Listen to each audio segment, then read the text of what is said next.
તૈયાર કરવાનું મશીન છે, સમજણ પડે ને? આની અંદર શાહી ભરેલી છે. પછી આ અહીંયા નીચેથી અહીંયા વળગાડવાનું આવે. જો આ પેન વળગાડેલી છે, દેખાય તમને? થોડા આ બાજુ આવો દેખાશે. આ પેન ઊભી કરેલી દેખાય ને? હા. પછી અહીંયા નીચેથી ઉપર શાહી ચડે. આ દબાવો ને એટલે આ શાહી અહીંયા ભરાય છે. એ શાહી ભરાણા પછી ખુલ્લું રાખ.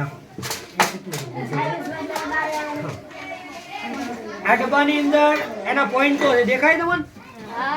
શાહી લખવાનો પોઈન્ટ કહેવાય ને, એ પોઈન્ટ પછી આમાં શાહી ભર્યા પછી કાઢવાનું, કાઢીને અહીંયા ફિટ કરવાનું. દાખલા તરીકે આવી રીતે